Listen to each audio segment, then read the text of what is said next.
Ya, seperti Jumat biasanya, saudara selalu ada dialog yang bisa jadi inspirasi Anda memulai bisnis, mengelola bisnis, bahkan mempertahankan bisnis. Seperti Artkea, brand fashion ini sudah bertahan sekitar 30 tahun. Apa yang dilakukan? Kita tergabung dengan Creative Director Artkea yang merupakan bisnis keluarga ini, yaitu Atia Sardadi. Mbak Atia, menjadi startup itu mungkin mudah ya untuk sebagian orang, tapi mempertahankannya itu agak sulit, apalagi 30 tahun gitu. Bagaimana strategi dari Artkea? Ya, selamat pagi, my sister. Terima kasih untuk pertanyaannya ya. Jadi memang it's a very challenging task untuk terutama untuk generasi kami yang meneruskan. Kalau boleh saya cerita sedikit, induk brand kami Artkea kan memang sudah lama ya berdiri sejak 30 tahun yang lalu. Nah, dari Ya. awal memulai usaha ibu saya ini memang beliau sudah meniatkan untuk membuka lapangan kerja untuk orang lain gitu. Jadi dari awal memang niatnya beliau mengangkat derajat orang lain dengan knowledge dan skills. Nah, dengan value yang kuat ini, kemudian inilah yang kami pegang untuk meneruskan bisnis ini ya, anak-anaknya meneruskan bisnis ini.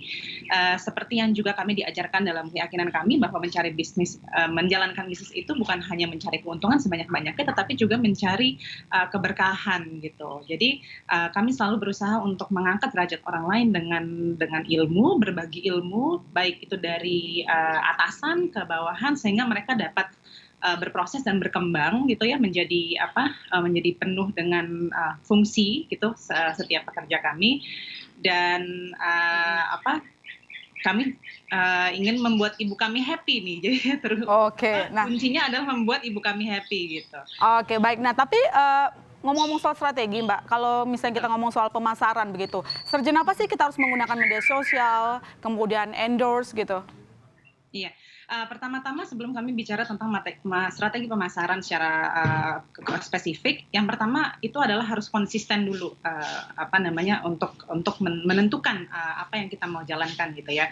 Dari segi produk, value itu semua harus konsisten dan saya rasa konsistensi ini yang membuat usaha kami ini berjalan dengan sangat lama gitu.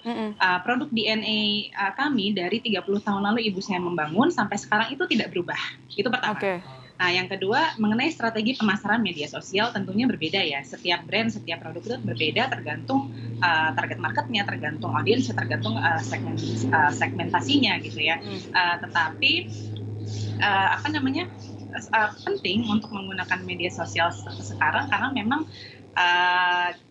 disitulah ini ya challenge-nya ya. Awalnya kami pun tidak begitu ke arah media sosial sebenarnya karena produk kami kan termasuk luxury. Jadi kami lebih encourage orang untuk mencoba datang ke butik untuk pegang barangnya dan lain-lain. Tetapi ketika dihadapkan dengan orang lebih banyak yang prefer untuk belanja online, akhirnya kami mulai tuh masuk ke ke media sosial dengan menginfokan, mengupdate barang-barang yang in stock misalnya di situ yang pertama.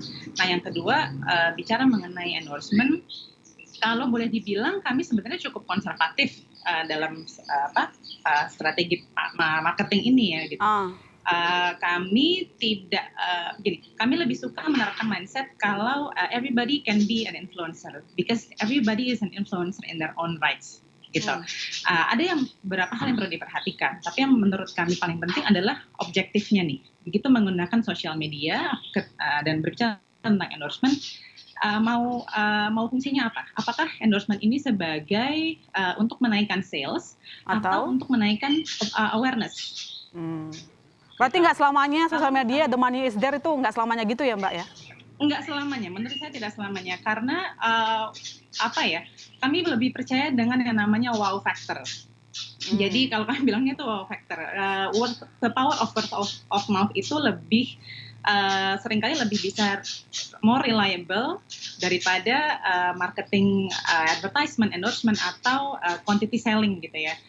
Itu jauh lebih lebih reliable. Jadi we let the product speak by itself.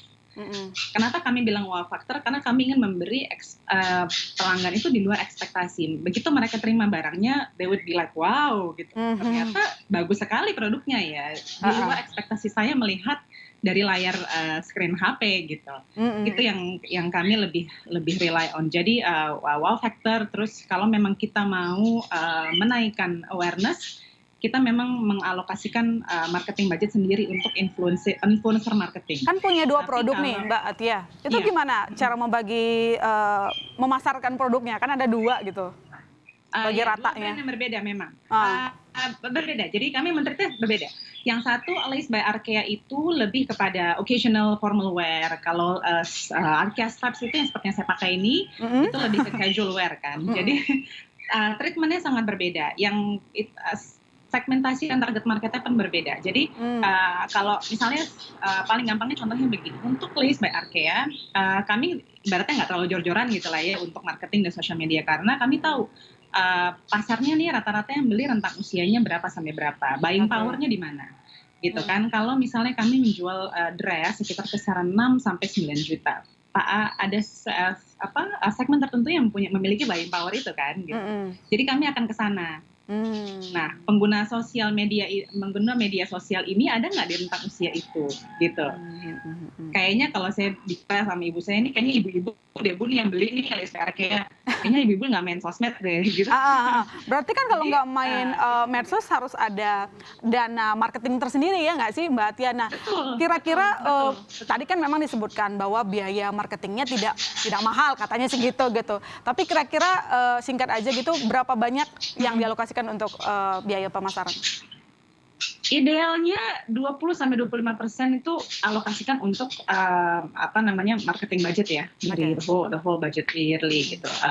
Memang setiap berbeda, tapi idealnya buat kami sih segitu. Dibilang murah marketingnya enggak juga, karena that means kita harus put more attention to the product kan. Jadi R&D-nya kita alihkan ke situ gitu. Instead of semuanya marketingnya, inilah saling subsidi silang antara budget satu yang lainnya. Nah, untuk memperlebar usaha biasanya ada kolaborasi. Bagaimana cara menentukan kolaborasi yang tepat dan tidak salah langkah? Jangan dijawab dulu Mbak Atia, kita akan segera kembali. Jangan kemana-mana saudara, tetap di Kompas Bisnis.